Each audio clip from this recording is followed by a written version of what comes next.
filandones estaban basados en la oralidad, en la transmisión oral de historias que seguramente venían de la noche de los tiempos, porque si nos caracteriza algo a la especie humana, al Homo sapiens, es precisamente haber descubierto a través de la palabra lo que es el mundo, lo que nos rodea, y haber intentado interpretar esa realidad a través de la palabra. Llegó un momento en que esas veladas rurales, esas veladas orales, se convirtieron en veladas literarias, en veladas de escritura.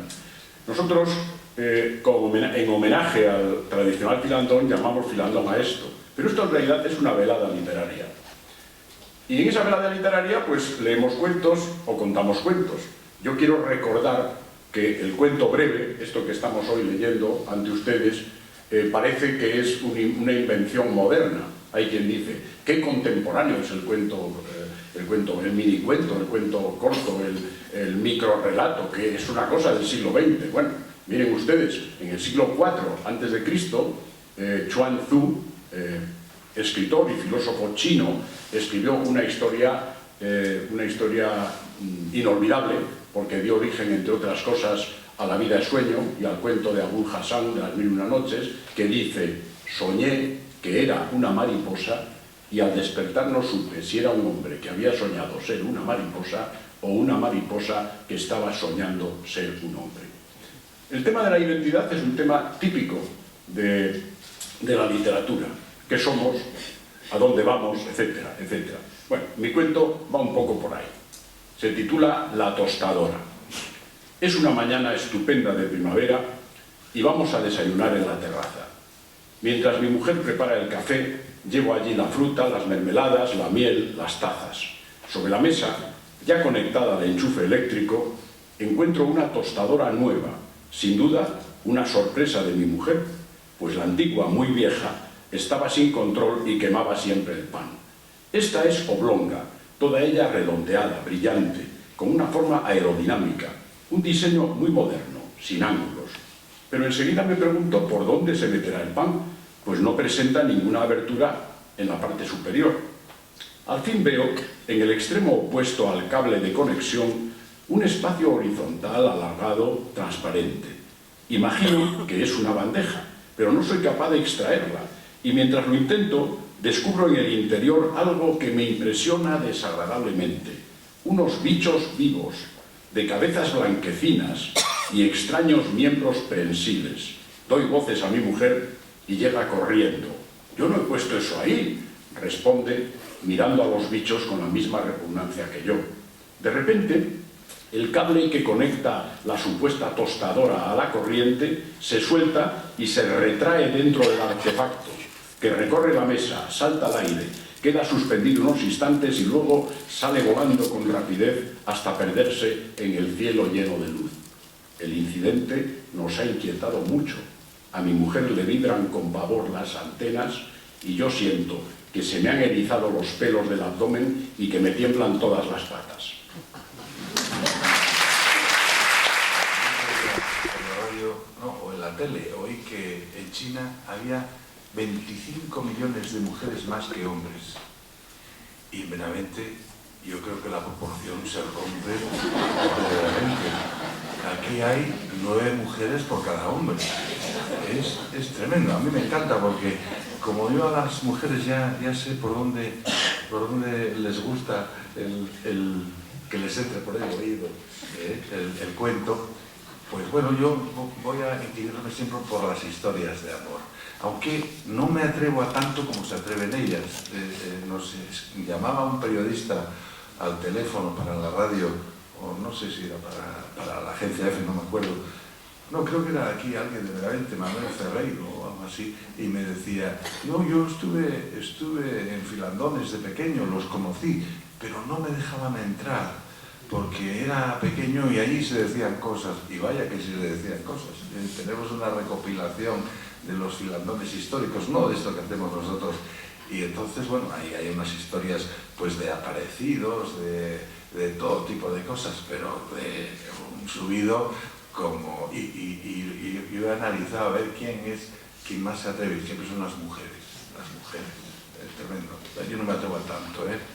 Entonces, este se llama Es una historia de error, vulgar. Carta sin respuesta. Y dice así. Una amiga había comentado ante el espejo: nadie me llama guapa, así que yo me lo digo muchas veces a mí misma para animarme. A Sofía, que nunca había recibido una carta de amor, se le ocurrió enviarse una escrita por ella misma, pero firmada por un inventado Roberto Sastre que vivía en Villalba. Para más verismo, tomó el tren de cercanías y echó la carta en un buzón de esa localidad. Y de esa manera recibió muchas cartas, casi una a la semana. Había que ver con qué ilusión abría el sobre y leía las 2 o 3 cuartillas manuscritas con una letra recta, firme, que no se doblegaba a derecha ni a izquierda. A veces Roberto y ella tenían discusiones y hasta pequeños enfados, como pasa con todas las parejas de enamorados. Roberto se empeñaba en que fueran a Marbella una semana y ella le ponía excusas, por más que lo estuviera deseando. Le decía que no estaba segura de que compartir habitación durante 7 días fuese una buena idea. Procuraba, no obstante, ser muy suave y persuasiva, porque no quería perderle ni que se enfadara. Pero Roberto tenía que comprender que llevaba muy poco tiempo de relaciones como para convivir así una semana. En esas estaban cuando la última carta de Roberto no llegó. Esperó una semana, 10 días, un mes, reclamó a correos, pero definitivamente la carta no llegó. Se sintió muy ofendida por el silencio. ¿Qué se habrá creído este?, le llegó a decir a una amiga. Y nunca más le volvió a escribir, que ella no se iba a rebajar.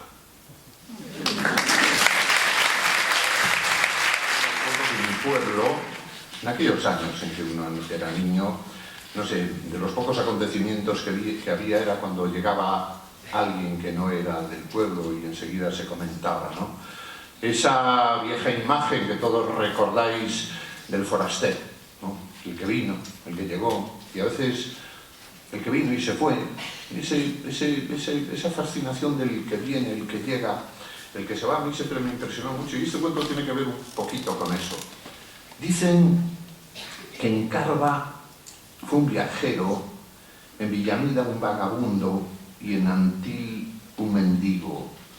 Más o menos en los 3 sitios sucedió lo mismo, y hasta podría pensarse que el viajero, el vagabundo y el mendigo se parecían más de la cuenta. La verdad es que, si se piensa un momento, es fácil sacar la conclusión de que un viajero muy bien puede con el tiempo hacerse vagabundo y acabar de mendigo. Es como un destino más o menos absurdo o degradado, pero en los 3 casos se va por la vida, se anda por el mundo y al fin se requiere la subsistencia de puerta en puerta. Nadie recuerda cómo se llamaban, casi ni siquiera cómo eran. El que va y viene pierde la identidad en el camino, o mejor, solo en él la alcanza. Un viajero trae la maleta como contraseña. Dicen que bajó del coche de línea y llamó en la primera casa de Carva. Le abrió una chica joven que se llamaba Cericia y estaba recién casada.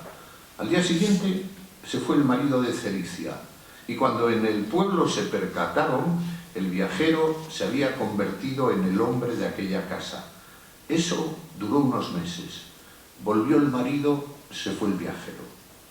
Un vagabundo trae las manos en los bolsillos y una colilla en los labios. Llamó a la puerta de la última casa de Villamida. Le abrió una niña vestida de luto. La niña vivía con su madre, que era una viuda joven que se llamaba Marila. Sustituyó al marido muerto y por unos meses hizo de padre de aquella niña triste. El día que se fue, lloraban la madre y la hija.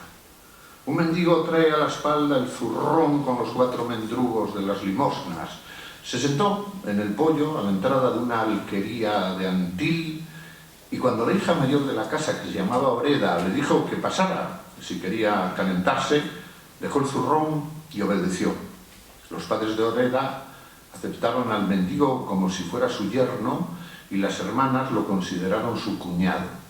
Cuando murieron los padres y se casaron las hermanas, Oreda y el mendigo quedaron solos y dueños de la alquería. Para entonces ya tenían 3 hijos. El mendigo desapareció una mañana de abril, cuando los hijos ya estaban criados. En los 3 casos, el viajero, el vagabundo y el mendigo hicieron lo mismo todos los días después de comer. Salían de casa, se acercaban al chopo más cercano, se sentaban apoyando la espalda en el tronco, fumaban un cigarro y suspiraban satisfechos. En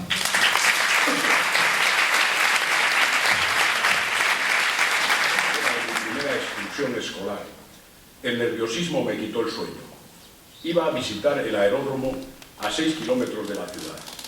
Viajaría en un autobús llamado La Saeta Azul y almorzaría en el campo el filete empanado y el huevo duro que mi madre había cocinado para mí.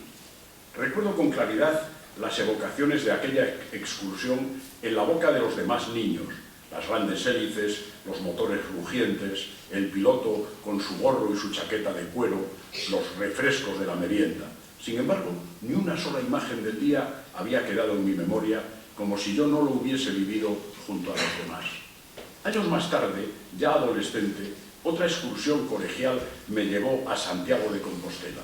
También la memoria ajena serviría de referencia para los incidentes del viaje, las noches de pensión, los primeros cigarrillos, el balanceo del botafumeiro, pues en mí no quedaba ni un solo recuerdo de aquellos días.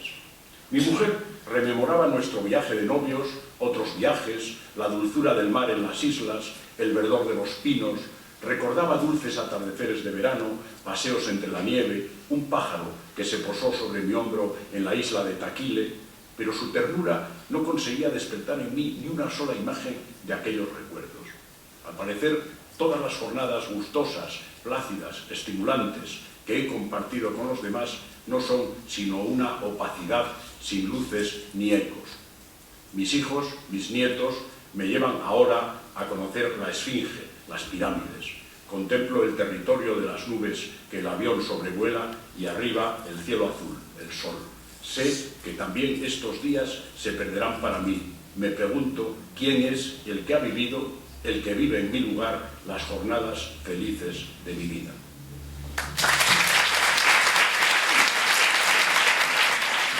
Pero bueno, este se titula La traición, que ya el título es significativo. El bombero se encarama a lo más alto de la escalera de socorro. La mujer, una joven, le tiende sus manos entre toses y lágrimas desde el hueco de la ventana. Tiene los ojos azules y el pelo muy corto. ¿Hay alguien contigo?, pregunta el bombero mientras intenta sujetarla con una correa. Ella parece no entender y le mira aturdida, una mirada en la que más allá del pánico hay curiosidad y sorpresa, como extrañada de conocerle en situación tan extrema. Nadie, dice por fin, estoy sola. El bombero termina de sujetarla y ella se le abraza. Inician el descenso fuertemente entrelazados.